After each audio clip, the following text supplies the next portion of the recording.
Welcome to episode number 2 of QuickTime Event, a show where my friend Chris and I discuss video games and technology for the next half hour or so.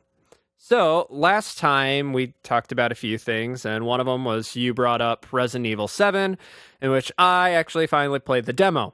I had a fun time playing the demo because I forgot that my PlayStation Plus membership had expired. So I had to spend $50 to play a free demo.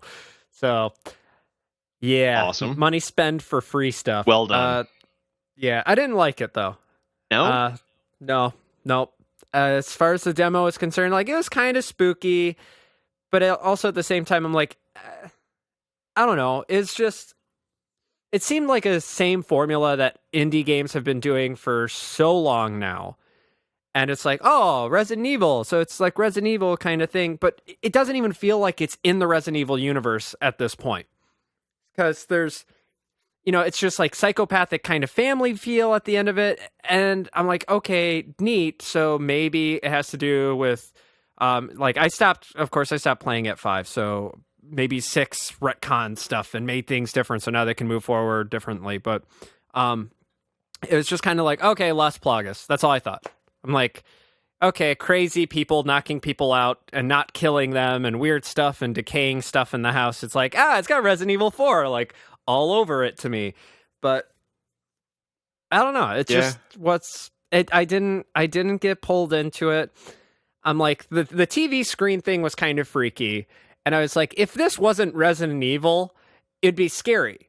Because Resident Evil, in my mind, I'm not expecting them to do anything supernatural. I would never expect them to do that because they were going to go for that in Resident Evil 4. If you remember the original demos that they had shown for it and how it was more traditional kind of style, and there was the ghost with the guy with the hook thing and all that, the sickle that came out of the wall.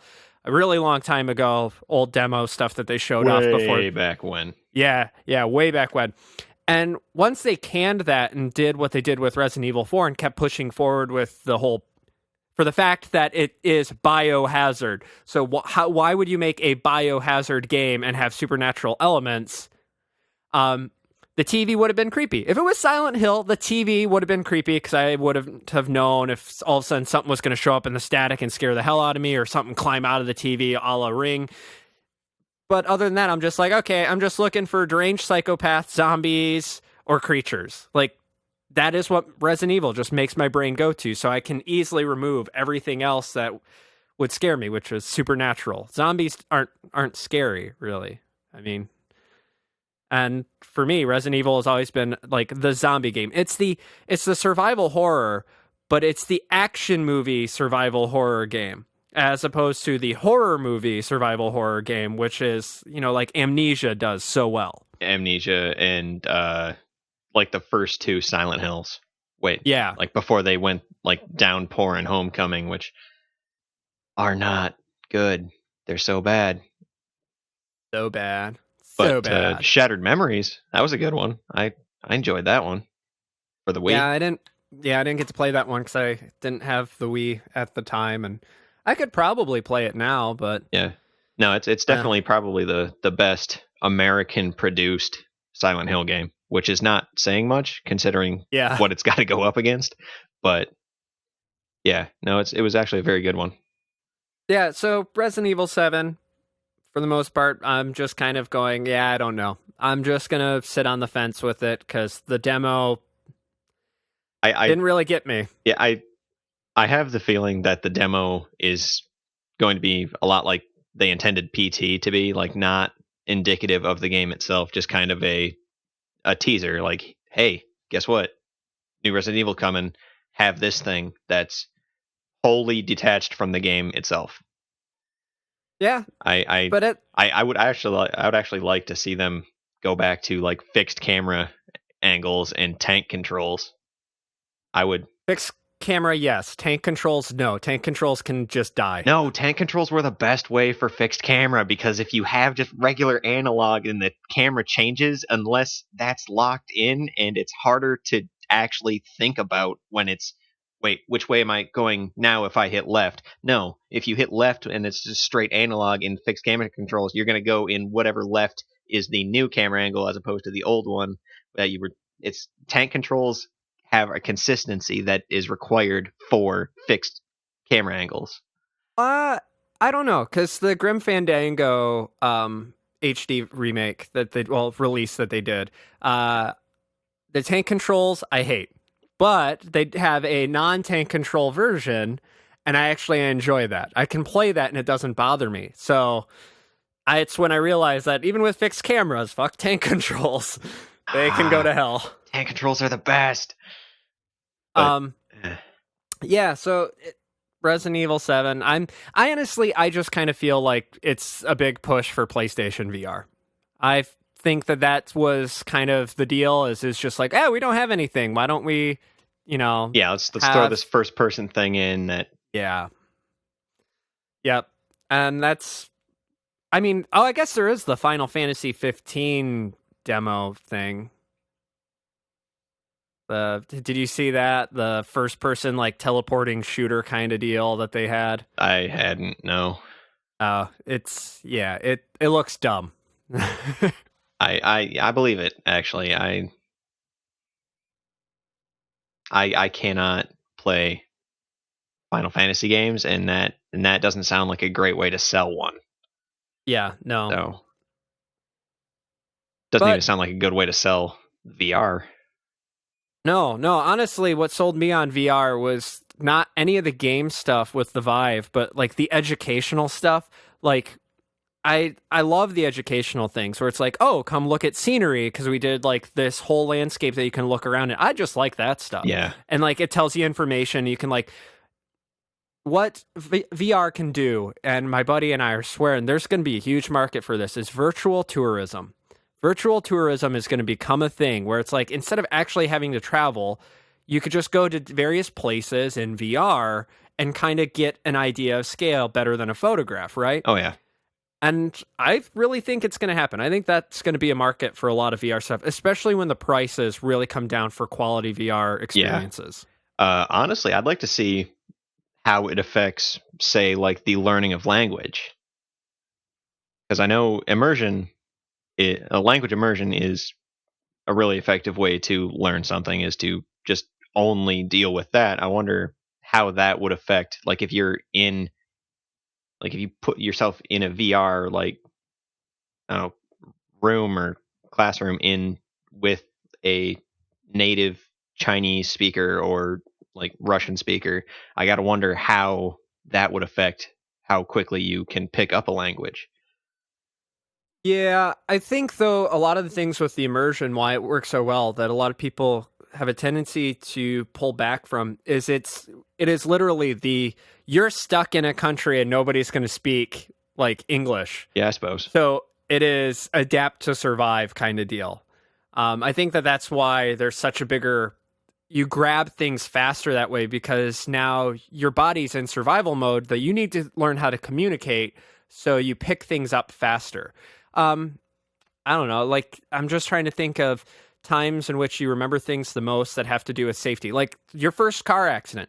Once you get in your first car accident, you kind of have a better understanding of like avoiding the next one, I'd say, for a lot of people. Because then you have this more awareness of what's going on and what to look for and how to react. Or, yeah. I mean, for us growing up where we did, driving around, hitting patches of ice or snow drifts. Oh, yeah. No, it's you second do that nature enough. now. It's yeah, and I think that's where it comes in. Is you learn it very quickly because your body's like, oh shit, I'm gonna die.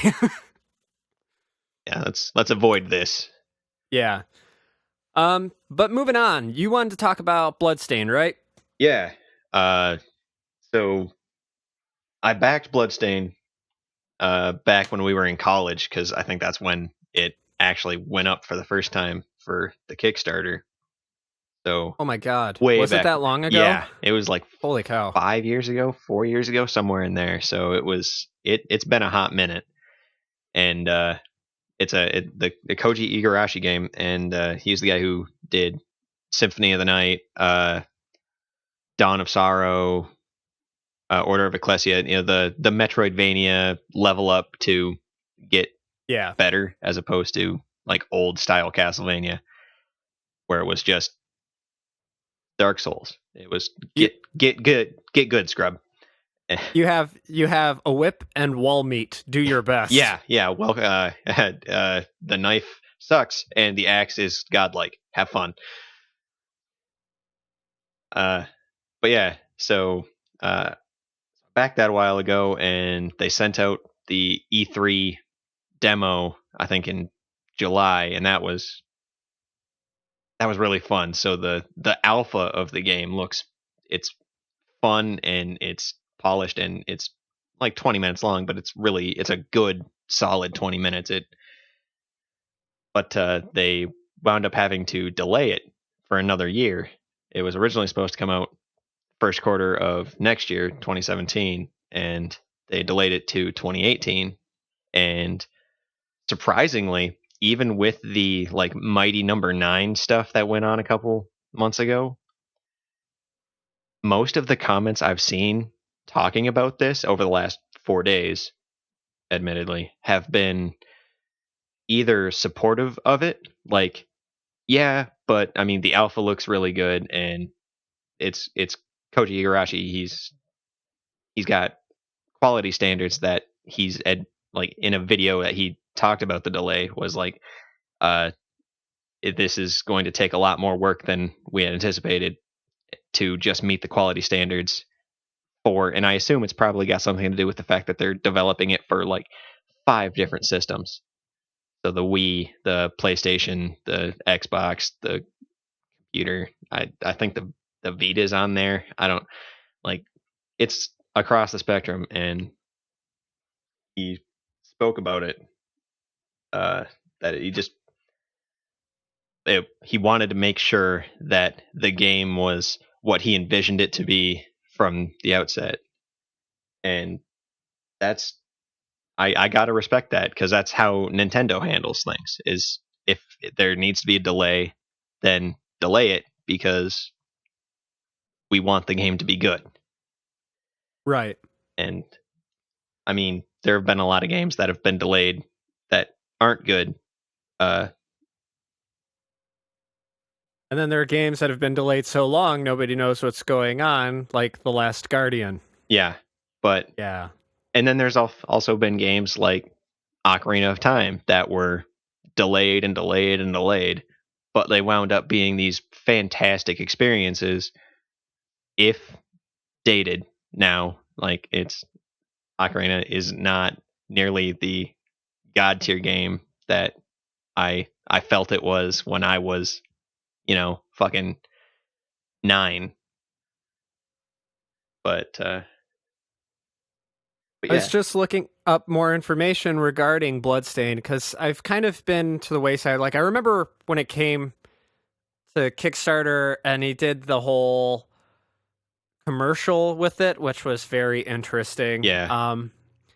And I remember there was a period in which Ego Raptor was going on about it and playing games and stuff because I guess Mhm. he was very, very supportive of it. Yep. And I wanted to double check because actually last night restarted playing Symphony of the Night, by far one of my favorite Oh yeah. 2D games.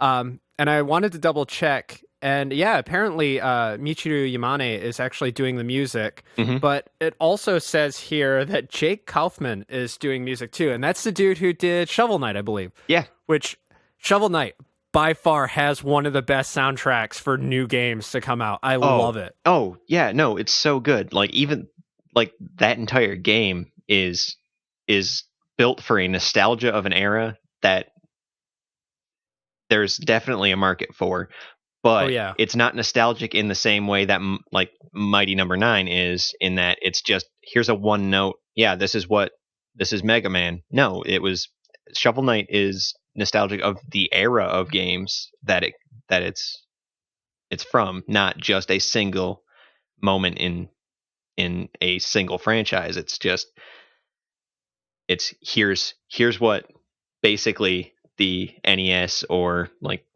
was. Here's this awesome period in time where games were this Right. strong melodies, strong like colors. Like it was there's no blending of colors. It's just like white blue on green on red on like these bright vibrant things that are just gorgeous to look at. Palette limitation. Yeah, it's Yeah. like limitations were what defined that era, and they used those to the fullest in Shovel Knight, and it was a fantastic game. I'm just sitting over here just blowing Shovel Knight now. Just It is really a good game. If anybody listening to this has not played Shovel Knight yet, seriously, it is on so many platforms now. Just get a copy and play it. It is so, and even if you're not sure, there are so many Let's Players that have video up of them playing it. oh yeah, I will say this though, that game, for what it is, it takes a lot for me to like want to rage quit a game. Shovel Knight got a few points of me where I was just like, I am very struggling because it is NES hard. It Yeah. is very much you need to be very aware of your control scheme and know what you're doing because it can just be brutal at points. It is not can. Silver Surfer hard. Yeah, It is no. not Silver Surfer No, hard. it's definitely difficult in points, but I mean that works in its favor just because the controls they're tight. They're not loose, and you're not sliding around everywhere like it's World 5 of Mario 3. I forget which one is the ice one. I can't remember either because I always just warped to Giant World and had fun. That was my favorite. Super Mario Brothers 3 Giant World. That was good times. Yeah. So past week or so, I completed South Park Stick of Truth since we were talking about Fractured But Whole, and yeah, Butthole. honestly, it was a really good jaunt. I'm actually thinking about going through and playing the game again as a different class. It was really fun. It seemed to me, okay, there's a lot of side stuff. Yeah. And I get that. And it's relatively short and concise for the main quest line. Mm-hmm. Yeah. And I totally dig that. Couple hours max. It's not very long. Yeah.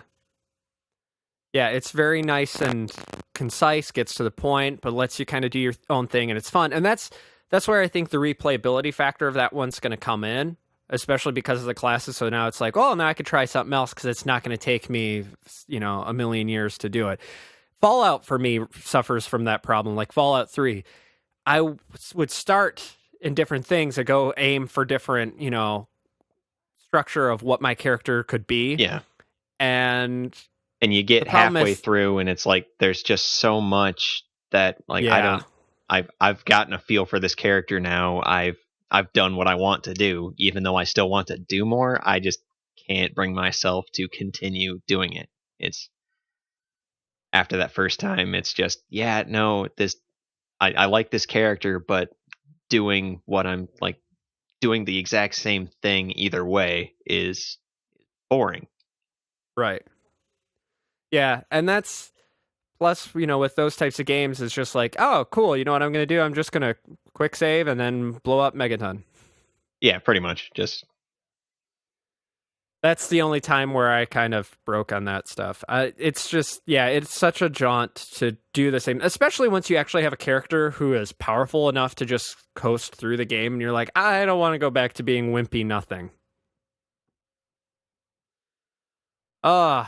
Speaking of powerful, going back to Wimpy Nothing, new expansion pack for WoW. And I know you're a WoW player. Okay, Chris can attest to this. I gave WoW a chance right before college. I played it for my demo period, couldn't get into it. And I gave it a fair shot. So when I say I don't like WoW, it is a very much I did not like WoW. I don't like how it plays. I couldn't do it. He comes from a place where he's just I don't like this style of game. It's very clear. But yeah. How's the new expansion? The new expansion for WoW, Legion, dropped about 2 weeks ago now, and it's fun as shit. But I don't think it's going to have the long-term effect on numbers that they want.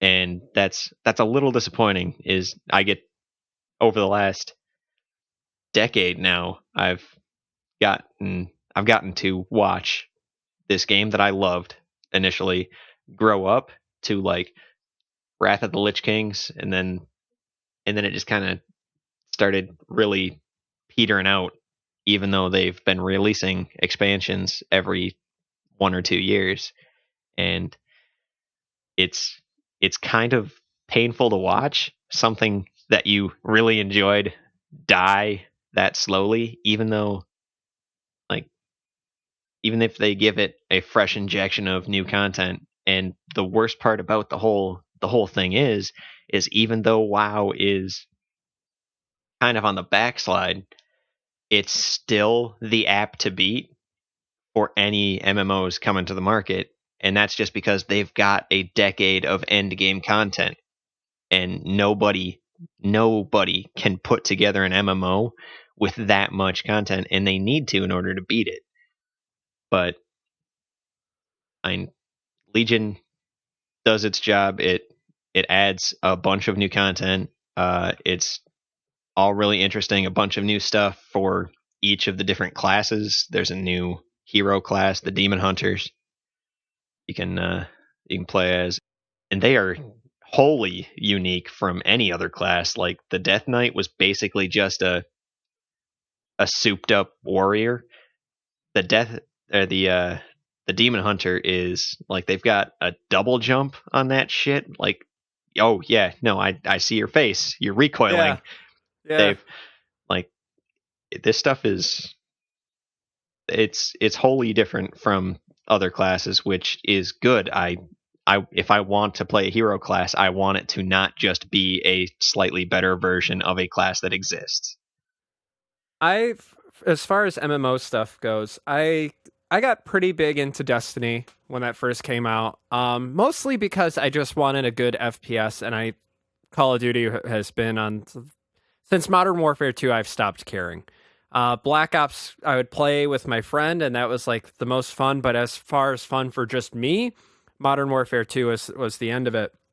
And I really, really, really, for the longest time, I know it's not like them to do it, but I would love for Blizzard to make a competitive, kind of like first person shooter kind of deal based in the StarCraft universe. So you can have your various people, like you could take your sides and have different control schemes. So it's kind of got that Left 4 Dead versus kind of feel. So you have your specialized classes. So you can either be a marine, and you can shoot things, or I just want to be a Zergling and just go and maul somebody's face off. I think that would be really fun to have, like in kind of a first person or third person. I guess that's I think what you're describing is an Aliens game. Yeah, because I know. I just want it in the StarCraft universe just because I like that's that exactly universe what more. it is. It's just the Zerg are the aliens. They're the xenomorphs. The Protoss are definitely the fucking predators. And then there's the Space Marines, who are the Space Marines. Yeah.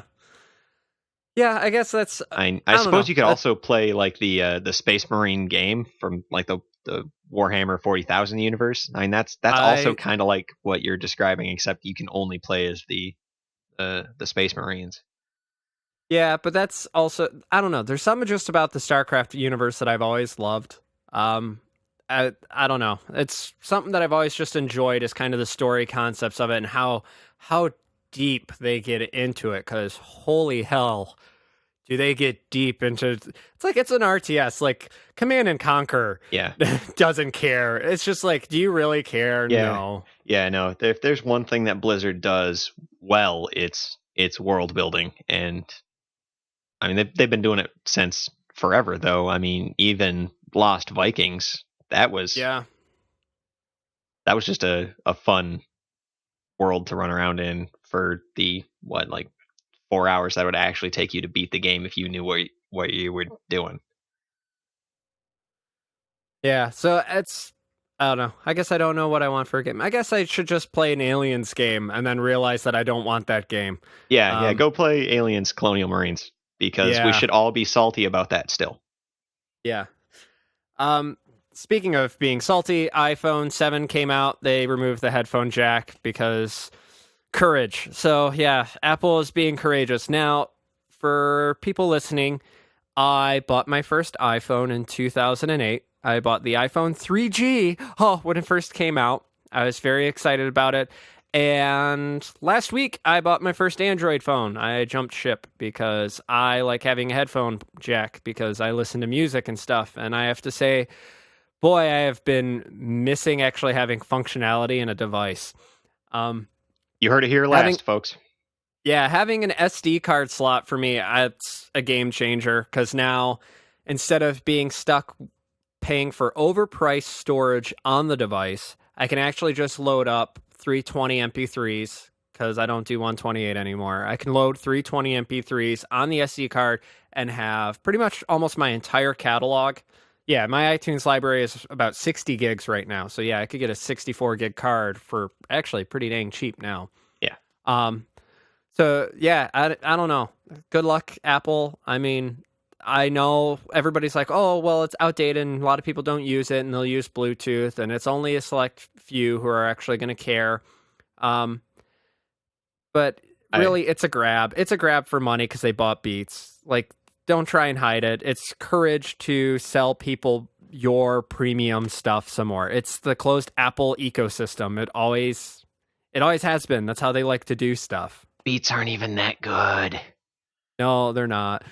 Nope. For the price of Beats, you could buy two pairs of Sony MDR 7506s, which is what I own.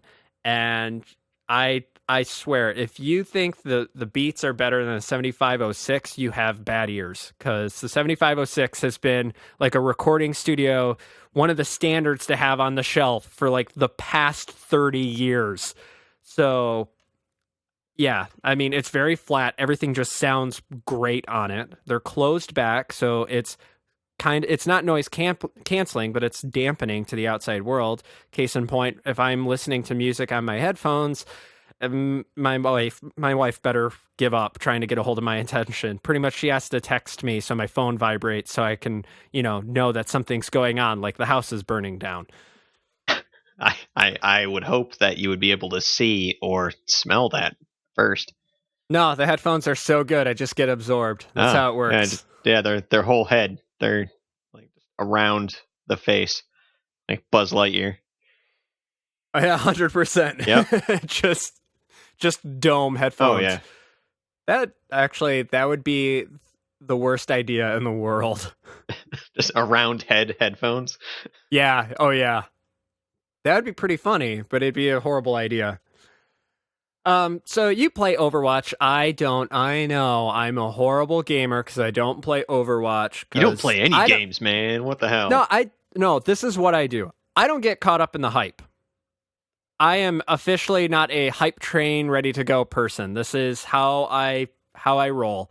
It's kind of a everybody because I got burned on it. Because I got burned on everybody being like in the first week, oh, this game is great, and me going and spending $60 on it, and then all of a sudden the next week they're like, yeah, we're not playing it anymore. Well, why? Because it got old. Well, what the hell?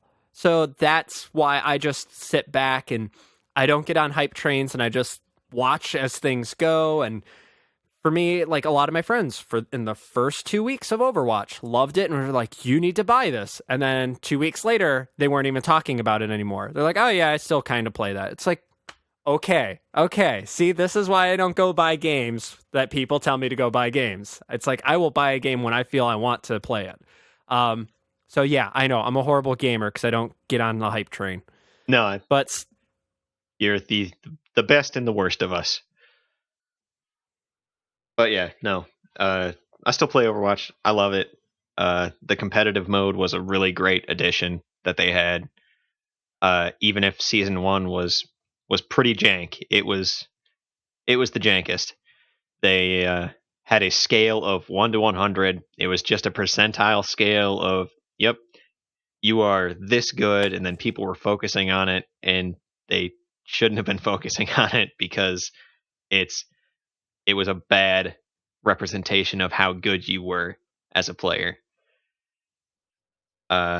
So they've learned that lesson for season 2, which started about 10 days ago, and like it's a scale from 1 to 5,000 now. It's a lot closer to say the StarCraft skill scale. So it's like okay. bronze, silver, gold, diamond, and then master and grandmaster. You can't players who are diamond and above aren't allowed to participate in somebody's like placement matches. So you're not stuck up against the best players that are playing the game when you're trying to be like decent. So you just get shut down by a grandmaster because he was in your placement game. Now you're just the shittiest. You're shit tier. Welcome to wood tier, you asshole.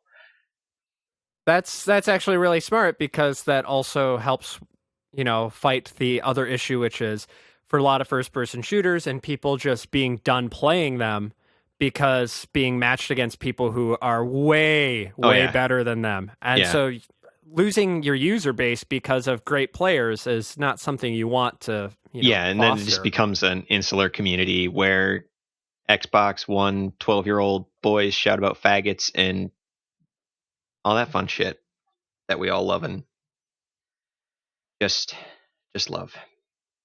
But yeah, Parents, learn what the ESRB is. It helps you. it tends to. Yeah. But yeah, like then and then just in regular games, they've for the bronze through diamond tiers, you can only be matched with somebody who's 1000 skill rating plus or minus your own. So it gives a general area of your skill set. So you can be placed within like one or two ranks of where what you are. So and then once you hit master and grandmaster, it's only 500 difference. So from the bottom of master, you can hit like you might have just the guy who just hit grandmaster in your game. So it keeps that because like once you get up to that high level of play, it's the smallest difference is just huge. So yeah, it seems like they've learned a lot from the first season, which is good to see. I like that they changed it so much from the first season to the second season. And the first season was only started back in July, and then they're 6 week seasons. So to see them learn that much in 6 weeks and implement that over the following 2 weeks into the game has been it's interesting. I love seeing games that evolve that quickly. Yeah, that sounds like they really have tried to, take care of doing it right. Yeah, I mean it's Blizzard, so they've got the money to do it Yeah. right, and Yeah. they've got the skill, and they've got the audience goodwill. Like they're like nobody's going to be like, I don't. I'm so done with Overwatch because Blizzard changed the skill rating system. Like no one's if they're still playing it now, it's going to take a little more than them changing these performance tweaks and how certain things work mechanic wise. It's good to see that they're willing to make those changes. Yeah, I was seeing something that was pretty interesting though, talking about fair matching. It was something that came across Reddit showing, I guess with Battlefield 1, the weather conditions are local to your device and not server based. Oh So people are in sandstorms and can't see shit, but their opponents can see them clear as day because it's clear day. yeah. Yeah, Oh so that's hopefully somebody learns to fix yeah, that. yeah. Somebody's got to be like, yeah, that's not okay. We are literally handicapping a portion of our players every time they play a game. But then again, it's dice, so I'm just kind of like, yeah, Yeah, yeah. whatever. I I immediately petered out on fucking Star Wars Battlefront. Like it was good, and then I hit a point, and it's like, nope, we're done. EA, congratulations, you've suckered me out of $60 again. See, the hype train is full of liars and thieves. That's how I see it. Yeah, yeah, yeah. No, I'm done with the hype train. I since then I've stopped pre-ordering games. I can't do it. And now with No Man's Sky, I can't trust anymore, John. I can't trust anymore. You can no longer trust anything. What is life? Now I yeah, I don't pre-order stuff anymore. I think the last game that I pre-ordered. Oh, this is going to take me back. The last game that I pre-ordered was Majora's Mask for the N64. That was the last game I pre-ordered, and I pre-ordered it because Nintendo Power had a thing in which you got the soundtrack with it. And Well, I mean, that those was awesome. Nintendo pre-orders were the best because they always included cool shit. Like I pre-ordered the Wind Waker thing, and it came with like a collector's edition disc that had like Ocarina of Time, Master Quest, a bonus for that act, a demo of the game that I pre-ordered that you could play for an hour, and it was just how far you could get in an hour, and Yeah. and then Majora's Mask with and it also had wait was that one? No, I can't remember honestly, but it had a bunch of Zelda games on it.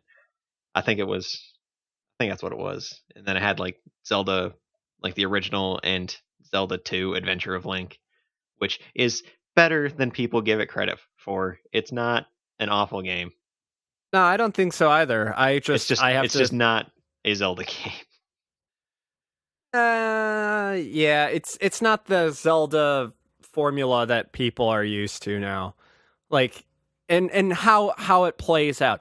I mean, yeah, it was very different for how it did everything, but going back and looking at it, it makes sense for what it is, Yeah, especially because it focused on the sword combat so much and the original Zelda was yeah, using the sword was like your last ditch effort once you had the boomerang and bombs and especially the bow and arrow. In the original first Zelda, like the bow and arrow was awesome. Like that was like the best thing yep. ever. Which I'm glad that they don't do. Actually, I'm actually surprised that they didn't adopt how that system worked because in the original Zelda, for your bow and arrow, your arrow cost was actually right out of your rupees. It wasn't a separate arrow Yeah. count. So I'm surprised that I mean it's neat that they did create separate inventory things, but especially with the newer games and how you can end up with so many rupees, but what do you spend it on? Because really, the majority of the time in Zelda games, you don't spend it on anything Yeah. unless it's like the one or two quest items, and all the other time it's just sitting there full maxed out and being wasted. So Well, they tried Nintendo something with just that in Wind Waker, and it was the awfulest part of that game. It was the treasure hunt for the pieces of the Triforce when you had to go and have Tingle yeah translate those maps, and he just charged exorbitant prices, and it took too long. And I think that was the part of the game that actually soured everybody on the boat thing, because the rest of the game, the boat thing is actually pretty a neat thing, and then you have to go back and now you're treading over all this old ground, and oh hey, there's a shark. What, why are these sea hats everywhere? Fuck these things that are flying around and ramming into my boat. No, fuck you. I'm like that whole sequence was just the worst part of that game, and I'm glad that they changed it for the HD release. They yeah shortened that way up. yeah that's yeah I could see how that was yeah. Yeah. Well, the problem, one of the biggest problems, is that game put too much focus on Tingle, and really nobody. Okay, how many people in the States actually like Tingle? Like he's funny for a joke, Oh but yeah. other than that, he's like He's a funny one-off, yeah, or maybe like a couple of times in the game where he just shows up, like in Majora's Mask when you're buying maps from him, and then you yeah, can just avoid him entirely. He's just floating there. yeah. Other than that, he's annoying. Yeah, but Yeah, we'll finish up. I think this will probably be the last thing to talk about. I signed up for the Pit People beta for Steam. They're doing the Behemoth is doing a closed beta for Pit People, which is Game 4. I always forgot the name of it because they were calling it Game 4 for so long. I'm like, okay, it's Game 4, and then they asked people what should we name it, and then they decided upon Pit People. I wouldn't be surprised if they kept the name Game 4 just for shiggles. Yeah, I know, right? So Pit People betas are now they've already started for Xbox One. I believe they started on the 8th for the closed beta for people to play. I'm trying to stay away from seeing anything. Like, once again, I'm not trying to get on the hype train. I just want to see what Behemoth has been doing because I haven't been able to like get to any conventions or anything to play hands-on with what they have. And I really want to see where they go with this because I love the games that those guys make. Ever since Newgrounds, because like Dan Paladin was one of my favorites. Like, come on, Chainsaw the Children. That game is just, oh my god. It's stupid simple, but it works, and it's darkly funny. And Behemoth games have always pretty much kind of had that sense of humor moving throughout. Especially Castle Crashers has some pretty dark humor in it. So I'm excited, especially because it's this whole, weird, shifty world, post-apocalyptic kind of deal, and it's a strategy game.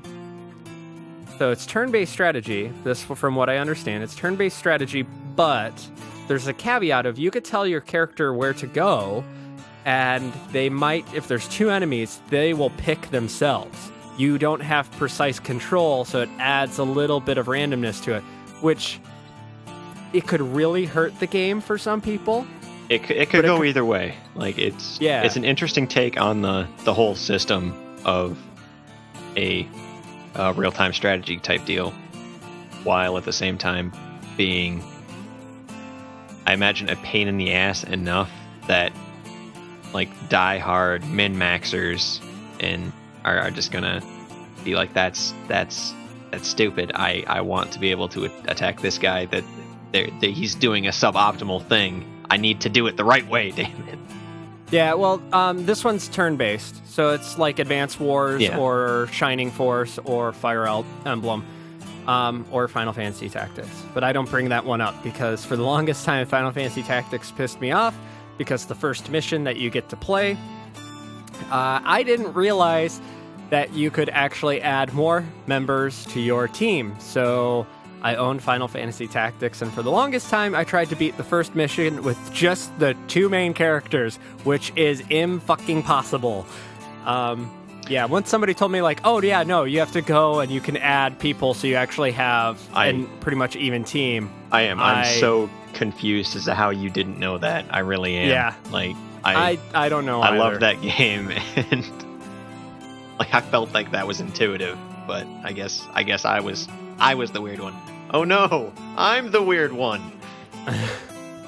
So yeah, Pit People is coming out. I'm excited for it just because it's something new. It's just a weird game to play. I don't know. Behemoth games, they're always they're always good they're for a lark. out there. Yeah. It's like I don't know. I would equate Behemoth games with kind of what Katamari Damacy was when it first showed up. Like it's that great, but also at the same time you're like, I'm loving this, but this is kind of weird. Like that's the vibe you get. I kind of want to say it's like the old adventure games, like Day of the Tentacle. Like they're weird, but they're recognizably American. Like it's not completely alien. These are things that we recognize, these are tropes that we have, and then they're just putting a doofy spin on it. Yeah, and for Behemoth it is very, very doofy. Yeah.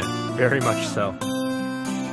Alright, well, thanks for listening to this week's episode of QuickTime Event. If you have an idea for the show, please comment below. You can also find us on Twitter at @InfoOuroboros. And lastly, if you like the show and what we do, please hit that subscribe button. Okay, bye.